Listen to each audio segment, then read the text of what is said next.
The smartest guys around are about to break it down like they won the game a million times. Well, actually, they didn't really win the game at all. Survivor know it all.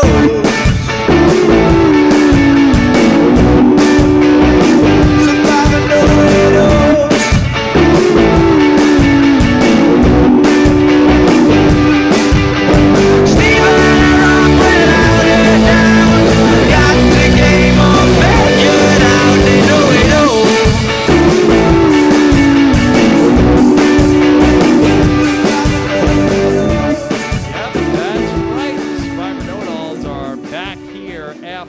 Episode number 13 of Survivor Island of the Idols. Steven, you good? You okay? Yeah. Sorry, I'm trying to, we're really, our alignment is really off here, Rob. Yeah. A lot of things are off tonight. A lot of things are off. We haven't, normally we have a chance to, fix this kind of thing. And I'm not sure. I need to sit on a pillow or something. Okay. All right. Well, I'm still processing a little bit. Yeah. I'm still kind of I'm honestly, I'm not totally sure what to say. We just saw a very solid, decent episode of the show. And then at the end you have this, basically this coda to the end of the episode where Probst shows up. He informs the contestants that Dan has been pulled from the game. Right. And then we have a confessional from Janet where she says real world issues have intruded. She could be talking about anything, right? We don't, it's not. And then Tommy says, let's get back to this game. And then we have a slate that comes up that says there was another incident that did not involve a contestant, and Dan was pulled. And I'm not totally sure what to say. Yeah. Well, we've had a couple of minutes to think about this in between the end of the episode and now, and I'm just seeing notes that my volume is low, and that I think has to do with I let my kids come in this room and I think touch stuff. But Steven, I think that for most of us, I feel like that, number one, we're very confused right now about what's going on. I think a lot of us are really struggling to process what the show told us, and we know so little. And so that is really difficult. I think that people are also feeling like, I know personally, good riddance to Dan. I said At the time, at the merge, I thought he should have been pulled then. And we don't know what happened tonight. All we got was the card about another reported incident. And it sounds like that's pretty much all we're going to get for the time being. I'm sure, stories leak, things get out. We will know more eventually about this incident. But as of right now, Jeff Probst did an interview with Dalton Ross and said that there's really not much that he can say right now out of respect for privacy for everybody involved. And certainly we respect, the privacy of everybody involved. Also, we don't know what happened. Yeah. And I'm sure that many lawyers at CBS vetted the card that went up on TV and Jeff Probst's statement. And I think I've seen a lot of frustrations from fans, and I'm feeling a lot of frustration at myself. We've all been a witness to this drama playing out. It's affected all of us watching the show, and I think we all want something more definitive than this sort of mysterious slate. On the other hand, I'm sure that to some degree, everyone involved with the production's hands are tied. And I feel frustrated to not have more information. But as you said, it sounds like they can't really say anything right now. And it's almost, for us to speculate is, irresponsible. Yeah. From what we know, that there was an incident that was reported with somebody else who was not a member of the cast. And of course, Survivor has hundreds of people that work on the production, and really, anything could have happened with people from, the transport people who take you in the boats to the audio people who get close to you with microphones, and the production staff, and, everybody who's around. There are, Fijian locals that work on the production. We just don't know what happened. From what we understand from going back to the merge, there was a warning that was given to Dan, and that we presume that warning was zero tolerance from here on out. And somewhere that in that following that tribal council, he violated that zero tolerance warning and then was expelled from the game. And seems like that was the right decision based on what we know at this hour. Yeah, and it was a historic moment. The first person who's ever been pulled from the game for behavior, and it sure seems like, based on everything we've seen, that it really was likely merited. Mm-hmm. I'm seeing just now that Kelly Kim has a statement on Twitter. Are you interested in hearing that? Yeah. Okay. This was from Kelly_Kim on Twitter. Tonight on CBS, Survivor, Dan Spilo was kicked off the show for, once again, inappropriate touching. While Dan's dismissal has validated the concerns that I raised from the beginning of the season, I wish that no one else had to be subjected to this type of behavior. CBS and Survivor were on notice of Dan's behavior from the very first days of the game, and as Survivor fans know, shortly after I spoke up on camera, I was voted off the show. Since then, I've accepted genuine, heartfelt apologies from fellow castaways, but I've continued to feel disappointed by how this pattern of behavior was allowed to occur for so long. While I wish many things had gone differently, I'm glad that my decision to speak up made a difference. What is most important to me now is how all of us, CBS, Survivor, other organizations, and all of us as individuals decide to learn from this story and commit to take action. Lastly, I am grateful to the many people who've reached out to me over the last few weeks to share their own stories and messages of solidarity. These messages of feeling supported and believed have been an incredible gift. Thank you, Kelly. So that was Kelly Kim's comment on what's going on with Dan. Of course, this really ends up sideswiping a interesting hour of the show where we got to see Elaine get a quite a heroic send-off from the show, Stephen. Yeah. Sorry, I'm no. Just to sort of set up what we're talking about here. We're not ready to get into talking about Elaine, but Elaine is out. Sets up a final five, which will head to the finale. And then if you also missed this news, also the finale is going to be also a unprecedented live finale that is going to tape earlier in the day. So that is another situation that we're following at this hour. The live finale, the 2-hour finale, and then live reunion show will still occur, but will be recorded earlier in the day and being shown on tape delay. Similar to fans of Big Brother Canada, this is how they do that live show. They record earlier in the day, and then a few hours later, it is aired. It's one thing I wanted to address was Kelly sort of talking about how hopefully this affects things going forward. Jeff in his interview with Dalton did say that they have new processes in place. I heard from some people on season 40 that at the very start of that season that they got a talk, just really emphasizing that this was, there's no tolerance for any kind of indecent touching at all, or and I've also heard from a lot of past players who were subjected to what they felt was inappropriate in the shelter, and they never felt that they had an opportunity to speak out. And so hopefully, and probably just a lot of that stuff goes on, and people are afraid for their position in the game. They're afraid for how they're going to look on television. And, if anything good can come out of this, hopefully it's what Kelly, I don't have Kelly's statement in front of me. I was just sort of going off what you said, and I'm still processing, so I don't have it all clear. But that this is really going to hopefully change things for a lot of people and fundamentally for the show. Yes, that at the very least, we hope that it changes for Survivor, and we hope that stories like this end up changing things in real life also, and making situations like the one that happened with Kelly this season happen less frequently in real life. And really, we just that we're so we have so little information to go off of. I know so many of us are really angry that this happened. I know that Steven too, especially is very upset about everything that's gone on, and we wish we had more that we could say about this, and we're supposed to be know-it-alls. and be able to come on here and tell you exactly what happened. And just right now, for a variety of different reasons, we just don't know.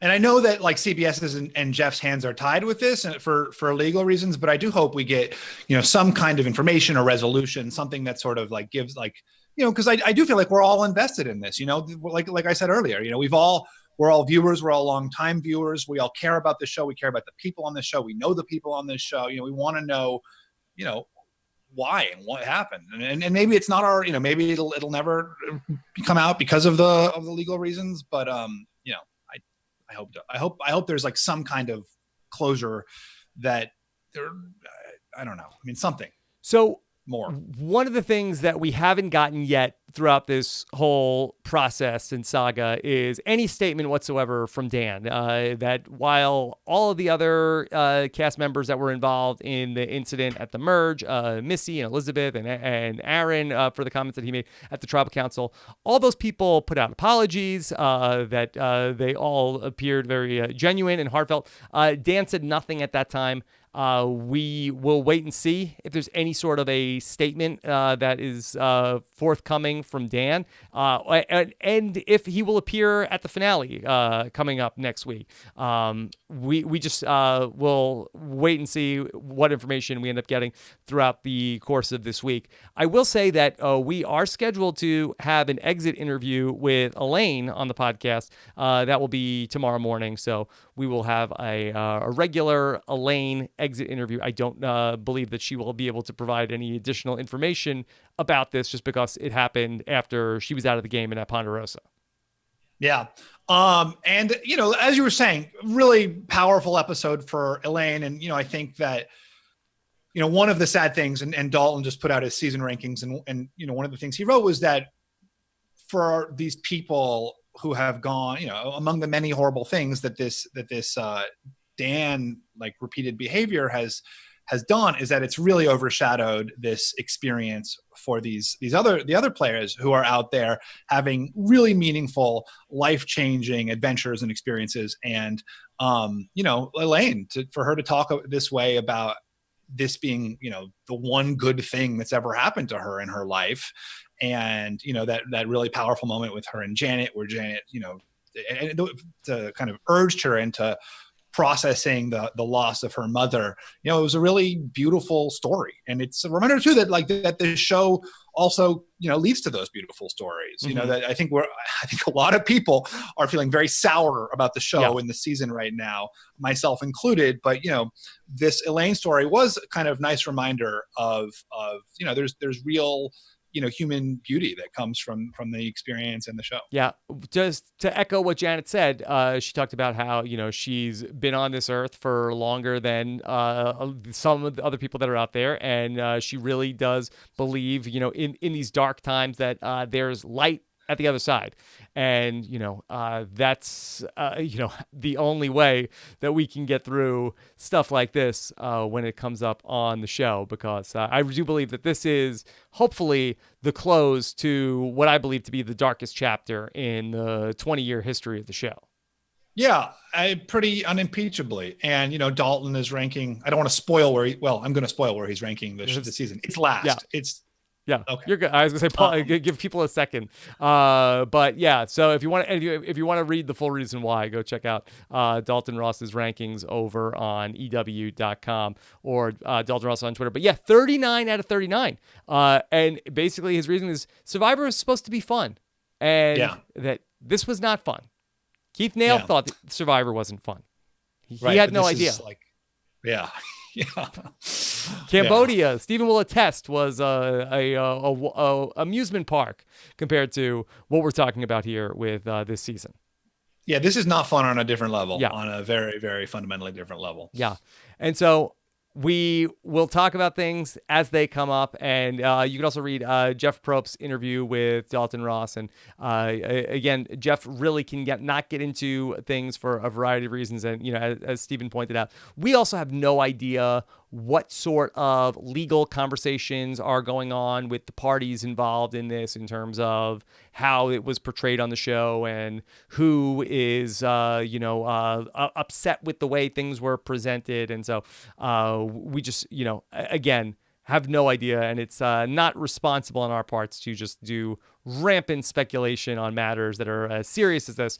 We save it for the most frivolous of things to do our rampant speculation.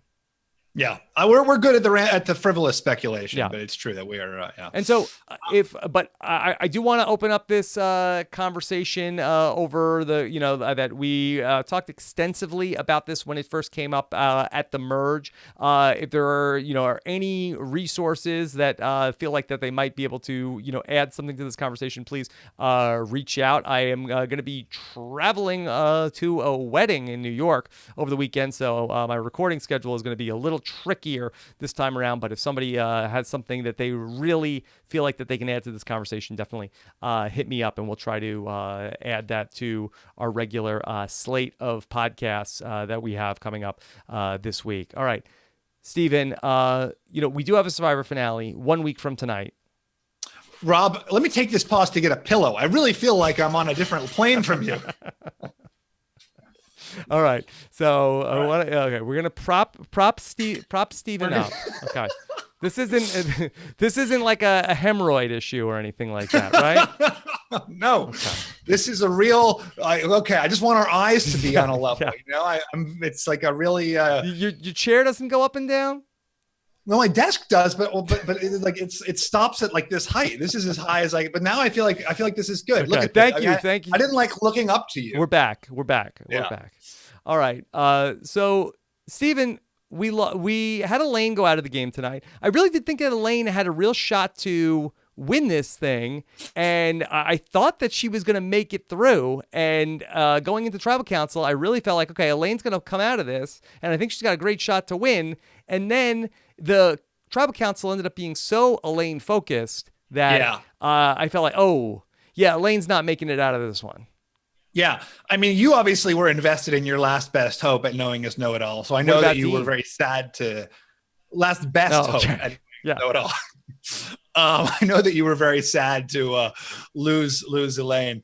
But it did seem like, I also thought that it's actually a compelling pitch. And I want to talk to you about this because the argument that, if we let this go through, it takes up one of those spots for us is something that I hear a lot. Mm-hmm. It was certainly something we talked about in Cambodia with Abby. Eventually, that I think was the reason that Abby got voted out, was just that fear of her sort of holding a seat at the final three, and that the closer you let that person get to the final three, the more impossible it is to vote them out. And it's a pretty compelling argument for Lauren and for Janet, that this idea that if they want to get through to the final four, like they've got to get Nora out before it's too late. Yeah. On the other hand, you have this, you have Elaine there who, if she sneaks through and makes it to the end, she wins. You got to get her out at some point. That. So why not now? How do you break it all down, Rob? So I really felt like that Lauren wanted this move. I thought this was Lauren's move. She wanted it. I thought Janet wasn't on board. And I thought that once they started talking at Tribal Council, I thought so you could tell like Lauren's like, oh, boy, Elaine's making some good points. So I feel like that if I'm reading it correctly, I think that Lauren wanted this. Janet said no.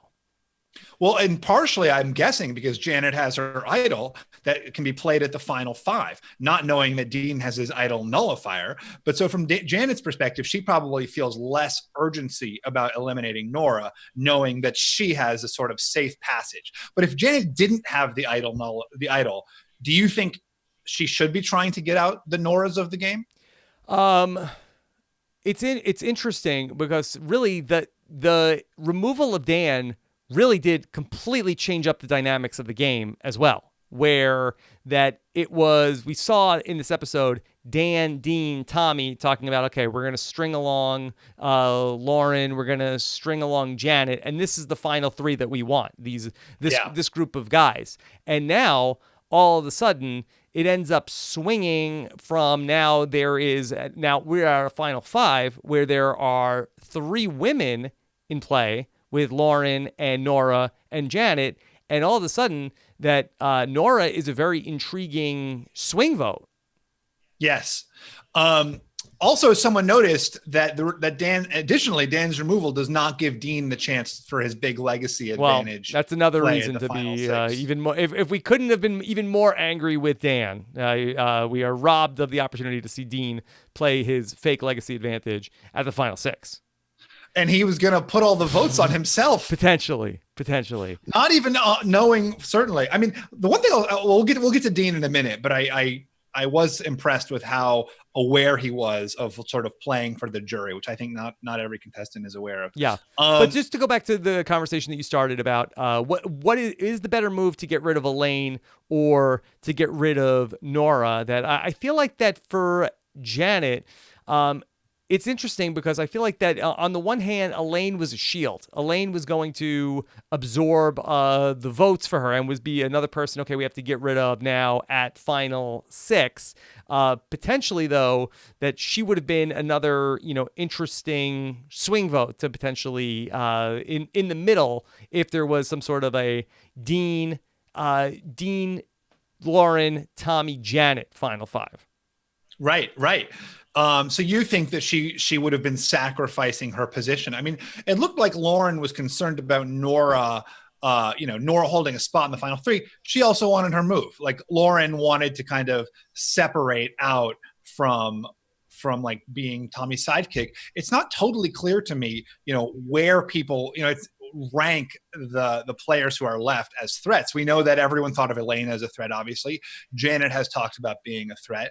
Last week, Lauren was the number 1 target, so clearly Lauren is a threat. I'm not sure why she feels she wants to make even more moves if she's already a huge target. She had a funny line about how, she needed to play like her favorite Survivor idols and make big moves like Sandra. I feel like she fundamentally misunderstood Sandra's strategy there. That was not what got Sandra to the maybe it's her game changers strategy, Steven. Yeah, right. That's true. That's JT. Yeah. So, sorry. I didn't mean to touch a nerve. Twist the knife. Yeah, sorry about that. Yeah. Exactly. But yeah, this is now really wild now to have the game then completely skip ahead to a final 5. Do you feel like that Janet has a good shot at this thing?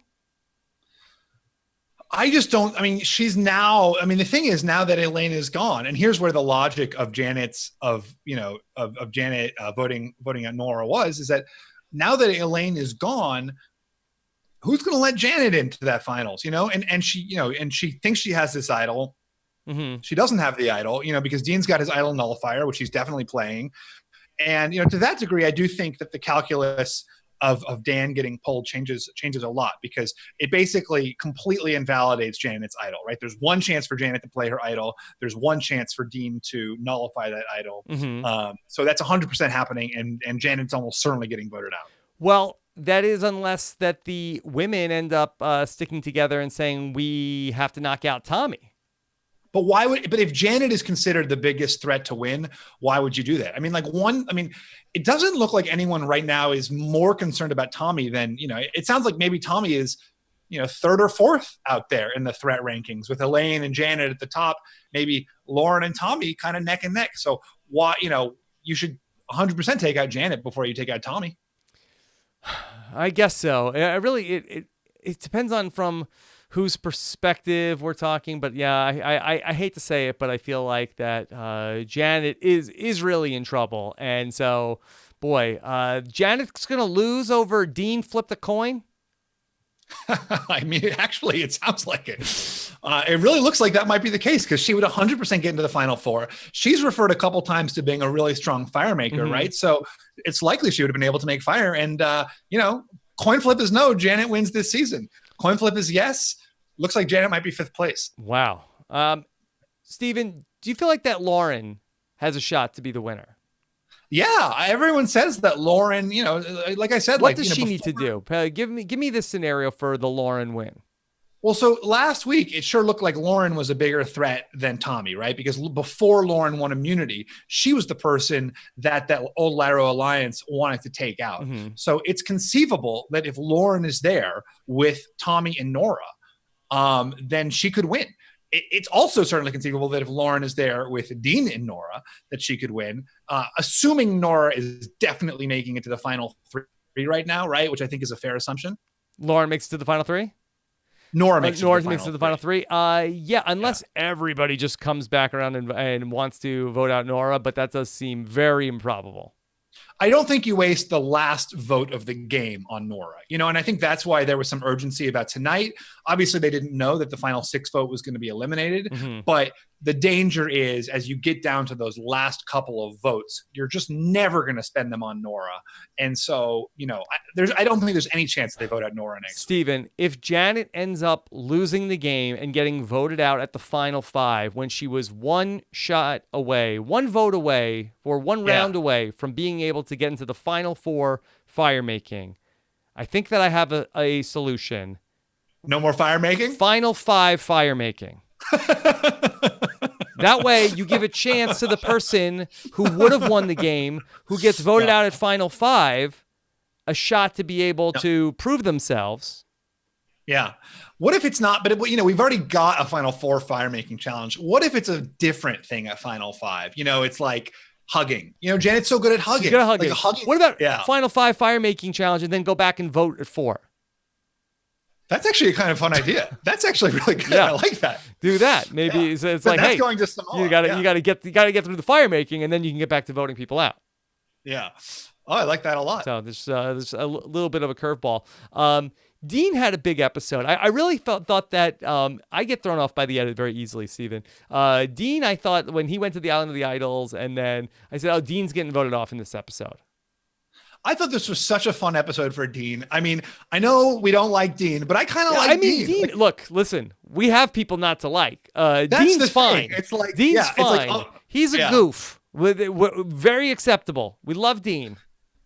He's he's a goof, but he also, what's great about Dean is that he also has like legitimately fun, interesting strategies. I mean, Rob couldn't contain himself at the fake, the fake copy of the fake legacy advantage. It's I mean, the fake of the fake. And, the fact that he's aware that the legacy advantage might be fake, but still realizes that he needs to use it for good theatrics, for the jury. The idea, and obviously the idea of having all the votes piled on you, even when you don't know that it's a real legacy advantage, is very dangerous. But he's thinking about what he needs to do to win the jury over. And I think that's really impressive. It's such a big idol-focused game these days. We've certainly talked about it a lot, with Devon's last season, how so much of Devon's, love from the jury was his flamboyance at tribal council. So for Dean to be aware of that, we talked about it with Karishma as well 2 weeks ago. But one thing I love about Dean is he's thinking like, how do I've played this low key game. How do I have this real theatrical close? Yeah. Dean's got big ideas. He's got big ideas. And look, Survivor loves it when you have big ideas, because they also love it when your big idea falls flat on your face. And, we were robbed of that at the final 6 with Dean playing the fake legacy advantage, or he already played the fake. This would have been just the regular fake. But yeah, he's had some big moments in the season, Dean. Steven, did you like the move for Dean here at Final 7 to flip the coin to win an advantage and learn the ultimate lesson of jury management? Maybe you, Steven, perhaps if you would have been better at coin flipping coins, perhaps I know. that you would be the winner of Survivor Token Sheens. I knew there was something I was missing. I mean, I actually felt like the lesson that Rob gave was really good. It was, you have to take credit for the moves. You have to make sure that people know the game you're playing. Tell a story. Yeah, tell us that the storytelling aspect of it. You've certainly talked about that a lot in the past for how to win this game. The coin flip element seemed like not only a little bit divorced from that, but almost like opposite to some of their lessons that they've already been teaching us along the way. It's like, don't rush into things. Be aware. I really think that Rob was trying to get Dean to do it and was ready to pounce when he lost the coin flip. Like, Dean, what are you doing? Why are you flipping a coin at the final 7? What's the matter with you? I really thought, because he was like, hey, come on, you got to do it. It's a 50-50 shot. I thought Rob was really like enticing him to do it, and then was ready to like come down hard on him. But you won. He won. You risked it to get the biscuit. Wow. Yeah. And you know, that was such a funny little interlude where Dean was talking about the legacy advantage and Rob and Sandra were trying to keep it together. Then you had them like urging Dean to do this coin flip that I'm curious if now Dean, who I think probably is in the final 3, right? It seems like with all likelihood, it's either Tommy, Lauren, and Nora, or Tommy, Dean, and Nora. You know, what if his whole pitch is I flipped a coin because of what Rob told him? Yeah. So flip a coin and decide whether or not you should vote for me. Yeah, exactly. Yeah. Rob, you still got the yes/no coin? Steven, if you were Tommy, what would be your ideal final 3? Now, I talked about Dan as being like maybe the biggest, with all the talk of the GOAT army, Dan being a huge, huge GOAT because of his controversy, because of his, his occupation, his wealth. So I thought he was a great person to want to sit there. If you were one of the players, Steven, if you're Tommy now, what do you want to do? How do you set this up for a Tommy win? Yeah. I mean, I definitely think Nora is your lock. I think Nora and Dean is the best thing for Tommy, because Dean, you know, as Tommy was suggesting today, has not been perceived to do very much. And, you know, he sort of, as Dean admitted and Tommy said, just sort of sits on the beach and hangs out and has his beautiful smile. It seems like a lot of the other contestants don't particularly love him. You know, he didn't really seem to get along with the old Lyros. He didn't really seem to connect that deeply with many of the old Vokai other than Tommy himself. So I feel like he's the guy who's got the least connections of anyone out there. My dream, if I'm Tommy, is go with Nora and Dean. Yeah. I think you're right. I think that he probably loses to Janet, and you know, I've gone back. I think I may have done a 180 on this. I think he'll lose to Lauren now. I think it's very possible. I mean, I can also see him beating Lauren, you know, if he has like a really strong finish, but everything out there has suggested that Lauren wins. And, you know, for being such a huge guy, it's not like Tommy has this history or this legacy of, you know, really like challenge wins or, you know, it's not like what they've talked about him as his physical threat, but has he won a challenge yet? No, he has not. Yeah. He won the family reward. He was part of the family reward with the family reward, sure, with Janet. Yes. Yeah, Janet dragging him to victory. Yeah, Tommy and his mommy. Yeah, Tommy and mommy. So it would be really hard to, as you look at over at the jury, to say who are the, you know, guaranteed Tommy votes that are over there. Yeah. So it could shape up in an interesting way. Elaine ends up going out here. Steven, it looks like this was, to me, I think one of the biggest send-offs that Survivor has ever. I mean, this was like a Suri-esque send-off for Elaine tonight. Yeah, and I actually, like, as much as I've loved Elaine throughout the season, I thought this was even like almost like boring. I mean, and maybe they were sort of like building the emotional drama of it because of the horrible negativity that was immediately to follow. I don't know. That seemed like it called more attention to it. That it was like, let's build this up higher, and then bring you right back down with the Dan thing. Yeah. But I thought it was really beautiful, you know, and it really emphasized what is great about the show, which is that people go out there not just to like get their faces on television and not just for the money, but also to really test themselves against this grueling experience, this incredibly difficult game. And they come away with something that's really meaningful in many cases, you know, a really transformative, powerful life experience. Yeah. And I feel like that, you know, that Elaine kind of coming to terms or wrestling with the loss of her mother showed through the lens of what is, you know, it's a reality TV game show, but the fact that it can have so powerful an experience for Elaine, I did think showed some of the best of why we love this show, in spite of Yeah. the crap that comes with it. Right. Elaine really has an incredible story. If you have never listened to Elaine's interview with Josh Wigler in the First One Out interviews from this season, she goes into it and all the hardships that she's faced. I was really taken aback by what she talked about, how like basically nothing good has ever happened to her other than getting on the show. And then to basically, while you're out here, anything can happen. The dream's still alive. Once she's here, once the torch goes out, then the dream is gone. And I would beg to differ for Elaine that I don't think that the dream is over for Elaine. I think that there are other positive. How's Sia going to decide who gets the money? There's a lot of deserving Sia contestants. I think Elaine, it was pretty much sealed. Elaine will be back to play again tonight. Yes, I agree. And the journey is not over for Elaine in terms of her survivor journey, I think for sure. But also, as Janet said, this is something you're going to get through. And, this is not just about the experience you can have on a reality TV game show. It's also about, gaining the strength, personally to confront this outside of the right. You don't know what's going to happen. Millions of people know who Elaine Stott is now after this experience and this incredible send off that she got from the show. And it's a shame that it had to be overshadowed by everything. All of this story with Dan, and that's regrettable. But people aren't going to forget about Elaine. Yeah. I thought she was a really good player too, Steven. I thought that she was not the best player in the season. I thought that she really made a bad move to go and vote out Missy when that was presented to her. Missy wanted to vote out Tommy. Instead, she said, "Oh no, I'll never vote you out, Big Red. I'm going to vote out Missy at this spot." I think that was clear. I thought it was the wrong move at the time. It clearly ended up not helping her in the game, but overall, I thought she had some good game skills.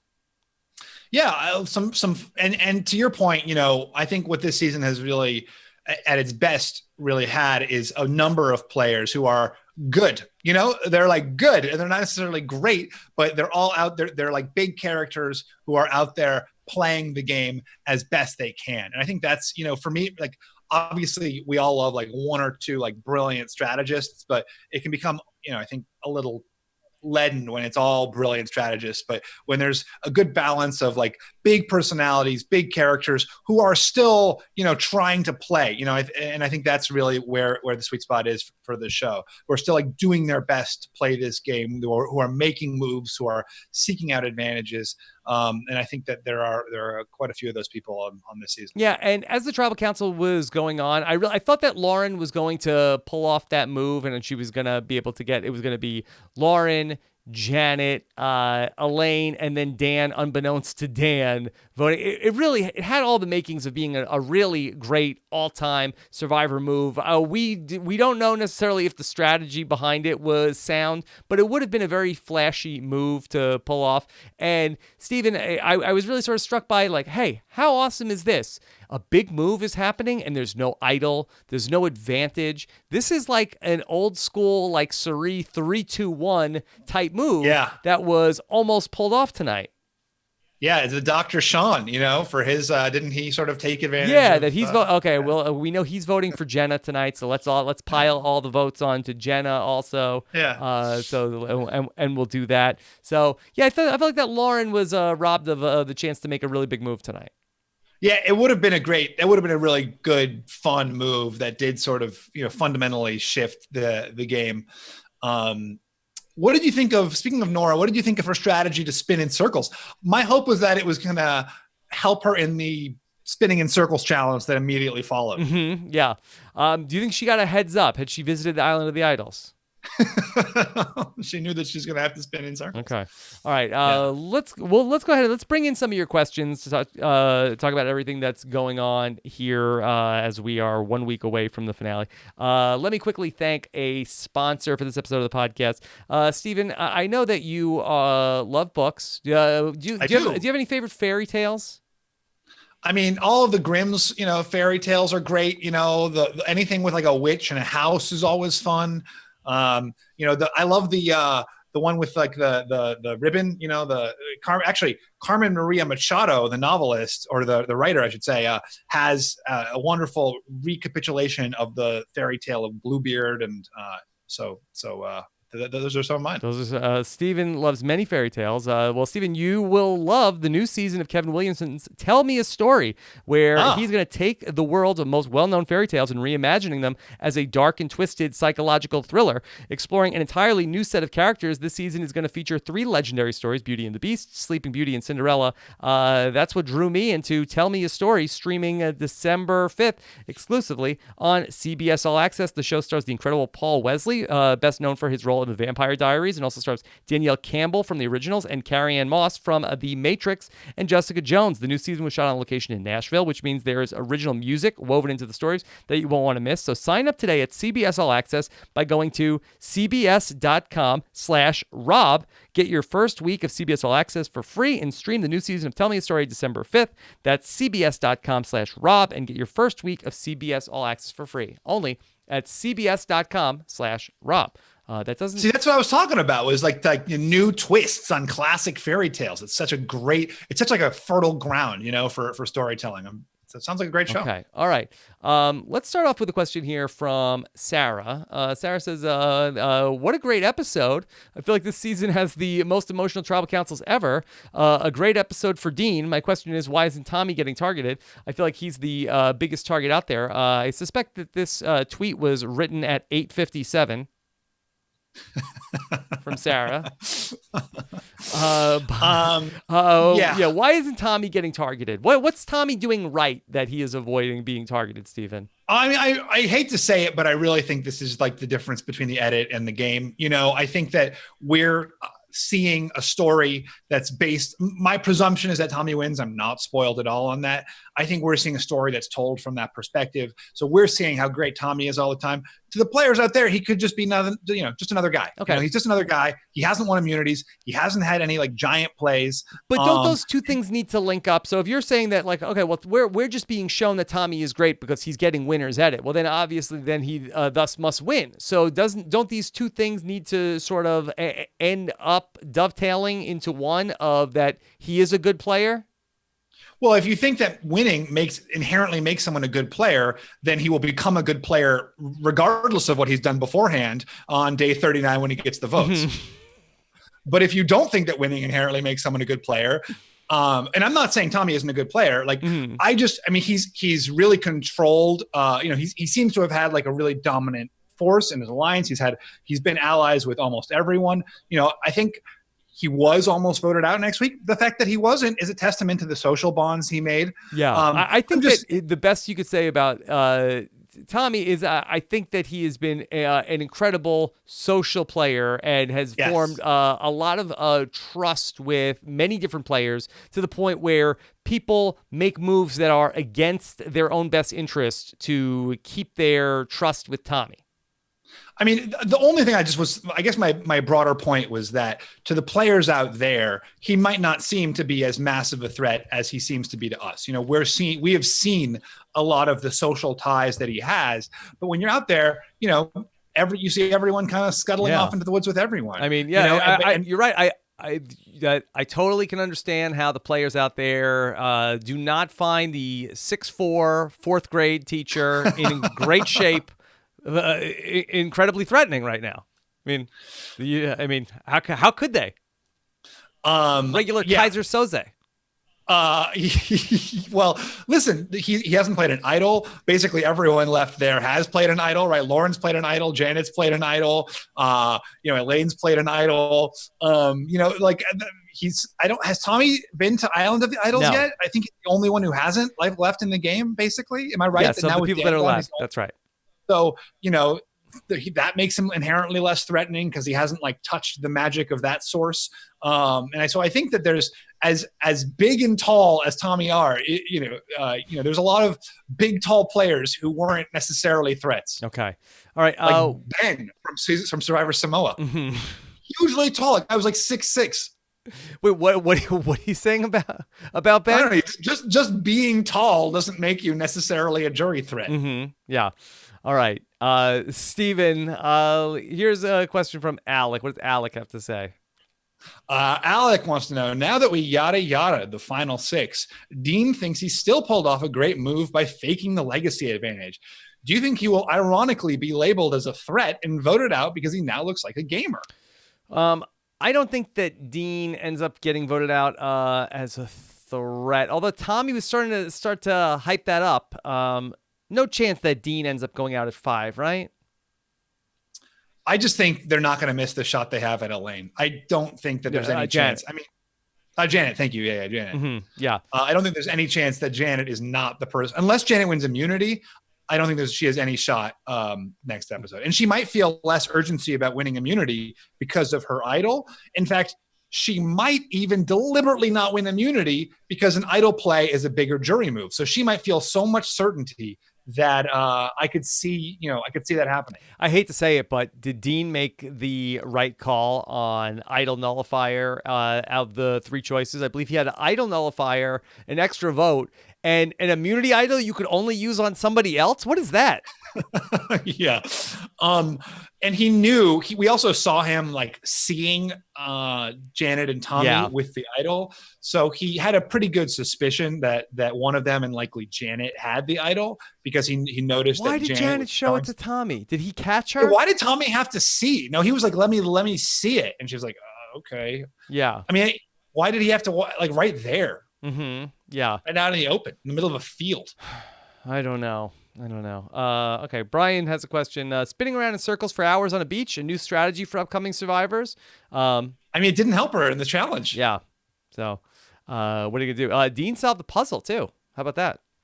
Yeah. I missed what he was saying. Like, he was saying, like, he wasn't even concentrating on what the words were. He was thinking about, like, the spacing of the letters or something. Or something about the G that he said, or I missed the exact specifics. Yeah. What was the quote for the puzzle?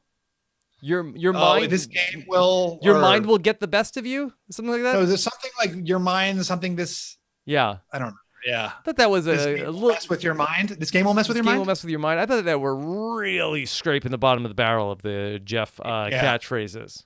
That's not in all of Fixins. It's not. I really feel like we're running out of the Jeffisms.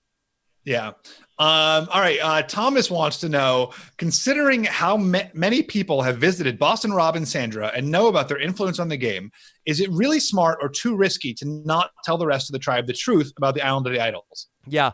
The Dean lying about this on day 34, day 35, like it was really, we're doing this? Well, we didn't really see him lying. I mean, we saw him lying about about how, like, the specifics of, he said he lost the coin flip when in fact he won the coin flip. We didn't really see him lying about the existence of Rob and Sandra. I'm assuming that everyone knows right now, since the only people who didn't know at that point, right, were allegedly Dan and Tommy. And let's assume that they know. Yeah, let's assume. Okay. This is a good question from Matt. Wants to know, how did Dean get his shoes back? Boy, Steven, how far we've come from Holly Hoffman taking a different survivor, Dan's alligator shoes, and throwing them in the river, to Nora saying, I'm going to take Dean's shoes and put them someplace where it'll be inconvenient for him. He'll have to get a stick to reach them. Slightly inconvenient, but it's not like she even hid them, like incredibly conspicuous and like the most central part of our tribe camp. Yeah, has this been a storyline that's been on the cutting room floor about Dean's new love affair with his shoes? Chelsea's gone, so now his shoes are his showmance? Shoemance? Yeah. Shoemance. Yeah. All right, there you go. All right. Zrank wants to know, great picture, great profile picture. Who is the number one GOAT? Is that greatest of all time, or like? I mean, it's Billy? Nora. I don't think that this is a tough question right now. Yeah, it's Nora. Yeah, maybe a couple of weeks ago that this was trickier to answer, but no, it's definitely Nora. Steven, is there a scenario where Nora can win? No, I don't think so. Once upon a time, it seemed like that it was possible, but we're running out of like, she could sit there with Dean, but I don't know who the third person she sits there with for the win. Yeah, I mean, I don't see anyone. What if she wins out and makes the fire? No, still no. Still no. I just think, it's regardless of Nora's intrinsic virtues, I think that the group sort of collectively makes decisions, right, about people's value. And it's hard to sway those this late in the game, I think, unless you really have a pretty impressive run or you're next to someone who they really dislike. And so, or both of those things. You're not wrong. I think, yeah. Okay.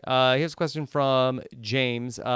Did Elaine reveal too much during Tribal Council, talking about how much of a threat she was, then revealing the fact that she lost her mom, allowing herself to become an even bigger threat to win the game? Yeah, Steven, I was sitting there like, whoa, slow down, Elaine. Save this for day 39. But was Elaine just completely convinced she's not making it to day 39?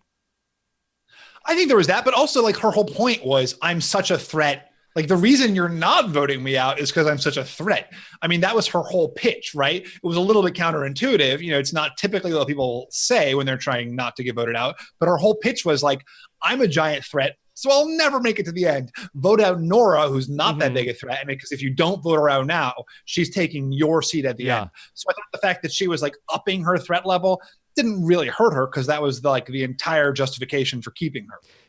Elaine's arc on this season began with Ronnie and Aaron saying like, oh, got to get out of Elaine. Ronnie said, oh, Elaine, if she makes it to day 39, she'll win. We got to vote her out. You can't let her get, and he was right. He wasn't wrong. And Elaine said at that first Tribal Council, like, well, can't we just do it later? Can't we, do we have to do it now? Like, can't you wait a little bit? And so, it was a good arc overall for Elaine to come this close. Okay. Yeah. I mean, that would have been a great winning strategy. Like, let's just do it later. Like, just vote me out, but vote me out later. Had that managed to get her to the end, she would be a hashtag game changer. If she played with enough procrastinators, then okay. Let's do one or two more questions, Scott. What about this one from Tammy? All right. Tammy wants to know, do you think Dean has been throwing immunity challenges so he can make a run at the end?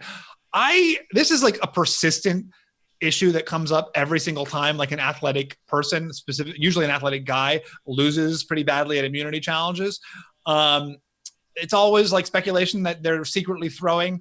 And like I remember War Dog last season, like it was like War Dog sandbagging again. And typically the answer is no. People do not do that. Yeah, I don't believe that that's the case because he wasn't good in the pre-merge.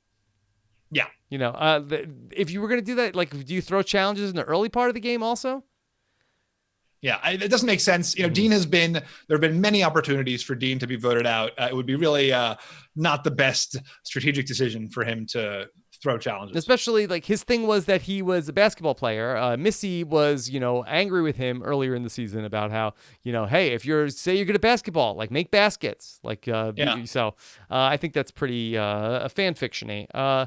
Let's take a question from Andy. Is there any chance they use the extra day /challenge that they have on hand to make this a final two? I would think that's very unlikely.